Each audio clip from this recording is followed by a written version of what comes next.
Depuis toujours, les gens se posent la même question. Que se passe-t-il après la mort? Certains cherchent des réponses dans des histoires étranges ou des idées humaines. Mais est-ce que cela a du sens devant la vérité de Dieu? La Bible nous révèle des secrets importants sur ce moment. Ce qu'elle dit pourrait changer votre façon de voir la vie. Jésus a parlé clairement du destin de l'âme. La Bible nous montre ce qui arrive vraiment à ce moment-là. Imaginez-vous face à l'éternité. Plus de retour possible, plus de choix. Qu'est-ce qui vous attend? Un repos calme ou quelque chose de plus grave? La réponse pourrait changer votre vision de la vie. Pour beaucoup, la mort c'est la fin de tout. Mais la Bible dit que c'est juste un passage vers une autre vie. Jésus a dit « Je suis la résurrection et la vie. Celui qui croit en moi vivra, même s'il meurt. » Jean 11, 25. Cette vérité change la peur en espoir. Pour les chrétiens, la mort n'est pas un adieu pour toujours, mais un passage vers Dieu. L'apôtre Paul le disait « Pour moi, vivre c'est Christ et mourir est un gain. » Philippiens 1, 21. Beaucoup ont peur de la mort parce qu'ils pensent que tout s'arrête. Mais la parole de Dieu dit que la vie continue et que chacun aura un destin éternel. Jésus en a parlé dans l'histoire du riche et de Lazare. Après leur mort, ils sont allés dans des endroits opposés. Luc 16, 19, 31. Cette histoire montre que nos choix dans la vie sont très importants. Ce qui vient après n'est pas un mystère pour ceux qui croient en Dieu. C'est pour ça que vivre seulement pour ce monde est une grosse erreur. Salomon nous dit « Souviens-toi de ton Créateur quand tu es jeune » Ecclésiaste 12, 1. Notre destin se décide maintenant, pas après la mort. Ignorer ça, c'est comme ignorer un panneau de danger sur la route. Celui qui croit en Jésus n'a pas peur de la mort, car il sait que Dieu a le dernier mot. Mais que se passe-t-il après? Est-ce qu'un jugement nous attend? La Bible enseigne qu'un jour viendra où tous les êtres humains, sans exception, se tiendront devant Dieu pour rendre compte de leur vie. Cet événement, connu sous le nom de jugement dernier, est décrit dans l'Apocalypse 20, 12. « Je vis les morts, les grands et les petits, debout devant le trône. Des livres furent ouverts, et un autre livre fut ouvert, celui de la vie. Les morts furent jugés selon leurs œuvres, d'après ce qui était écrit dans ces livres. Rien ne restera caché. Tout ce qui a été fait, dit ou pensé sera mis en lumière devant le juge juste. Pour ceux qui ont donné leur vie à Jésus, ce jugement ne sera pas une source de terreur, mais l'occasion de recevoir leur récompense. Romains 8.1 nous rappelle « Il n'y a donc maintenant aucune condamnation pour ceux qui sont en Christ Jésus. En revanche, ceux qui ont rejeté le salut devront affronter les conséquences de leur choix. Jésus a prévenu « Retirez-vous de moi, maudits, allez dans le feu éternel préparé pour le diable et ses anges. » Matthieu 25, 41. À ce moment-là, il n'y aura ni recours, ni appel, ni seconde chance. Beaucoup vivent comme si ce jour n'arriverait jamais. Pourtant, la parole de Dieu est claire. Il est réservé aux hommes de mourir une seule fois, après quoi vient le jugement. Hébreux 9, 27. Le temps de la grâce, c'est maintenant. Demain pourrait ne jamais arriver. C'est pourquoi la décision la plus importante de la vie ne concerne ni la richesse, ni la célébrité, ni le succès, mais l'éternité. Si la Bible nous avertit déjà de ce jour, que dit-elle sur l'état des morts en attendant ce jugement? Contrairement à de nombreuses croyances populaires, la Bible affirme qu'après la mort, il n'y a plus de conscience de ce qui se passe sur terre.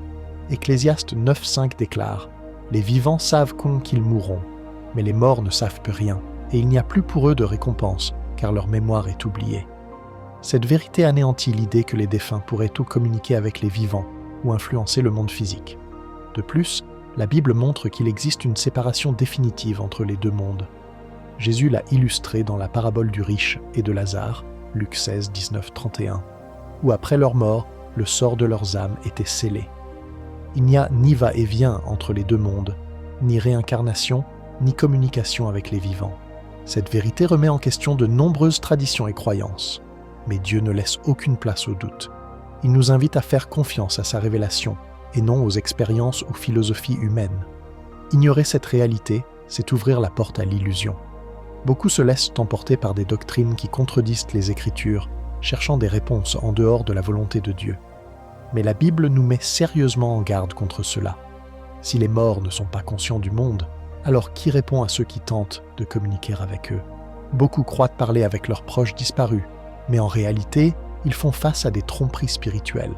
Satan peut se déguiser en ange de lumière, 2 Corinthiens 11, 14, pour égarer ceux qui cherchent des réponses hors de la volonté de Dieu.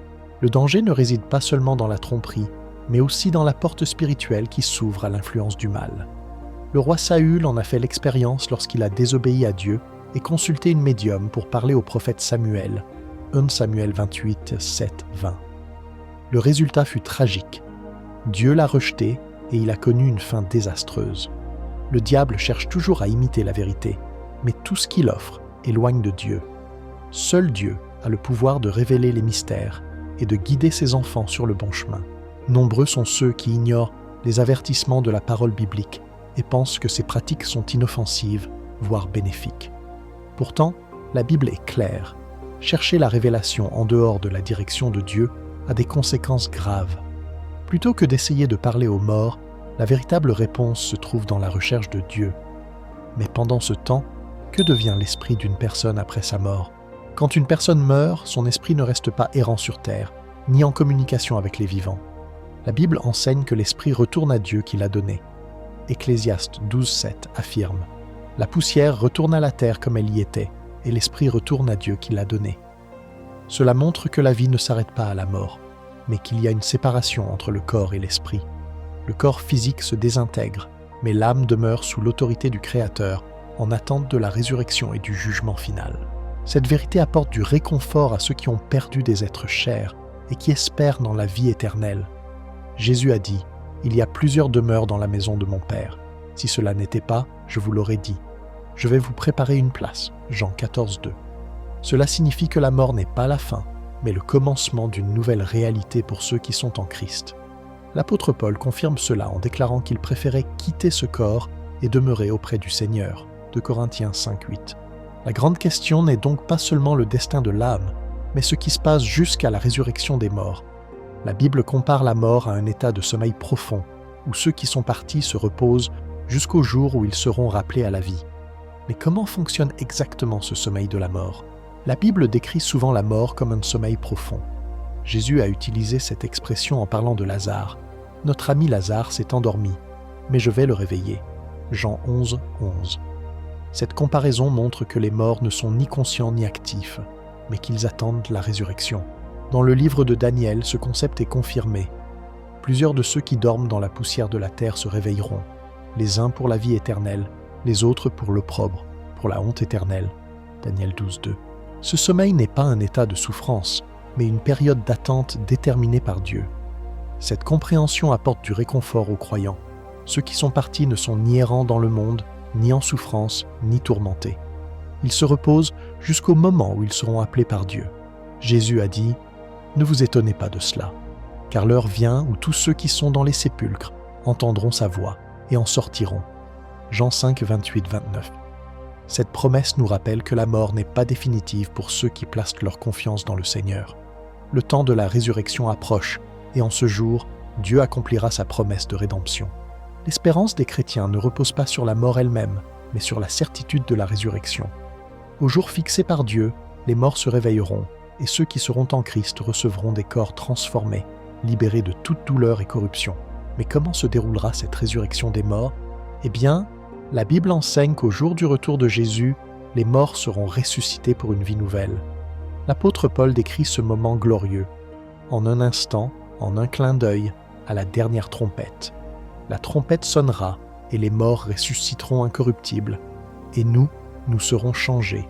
1 Corinthiens 15, 52. Ceux qui sont morts en Christ recevront des corps glorifiés, libres de toute faiblesse ou maladie. Ce sera la victoire finale sur la mort. Cette résurrection n'est pas une idée abstraite, mais une promesse concrète de Dieu pour son peuple. Jésus a déclaré « Je suis la résurrection et la vie. Celui qui croit en moi vivra, même s'il meurt. » Jean 11, 25. De la même manière qu'il a vaincu la mort, tous ceux qui placent leur confiance en lui ressusciteront aussi pour vivre éternellement. Cet événement marquera un tournant décisif dans l'histoire de l'humanité, séparant ceux qui seront à jamais avec Dieu de ceux qui ont choisi de le rejeter. La résurrection des morts est la plus grande preuve que Dieu a un plan éternel pour ses enfants. La mort n'est pas une fin, mais le début de la véritable existence aux côtés du Seigneur. Cette promesse fortifie la foi des chrétiens et leur donne l'assurance que la vie continue au-delà du tombeau. Mais qu'est-ce qui nous attend exactement après ce moment? comment sera cette vie promise dans l'éternité? La promesse de la vie éternelle est le plus grand cadeau que Dieu offre à l'humanité. La Bible déclare « Et voici ce qu'il nous a promis, la vie éternelle ». 1 Jean 2, 25.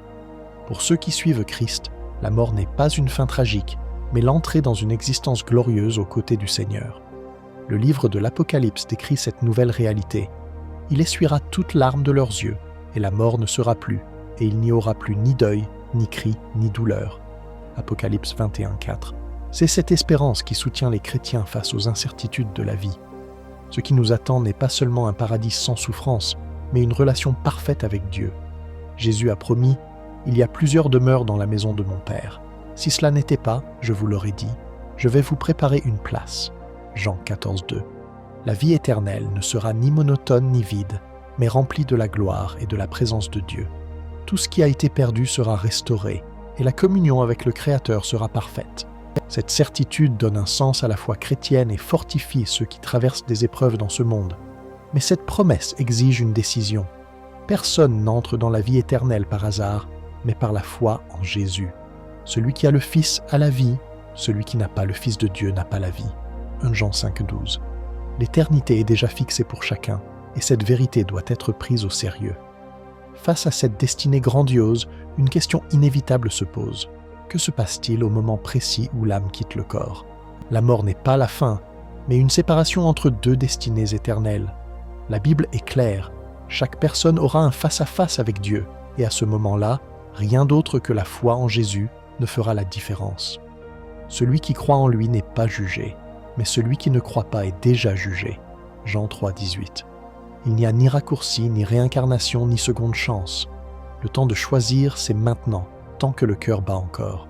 Si vous deviez partir aujourd'hui, où iriez-vous? Ce n'est pas une question à remettre à plus tard.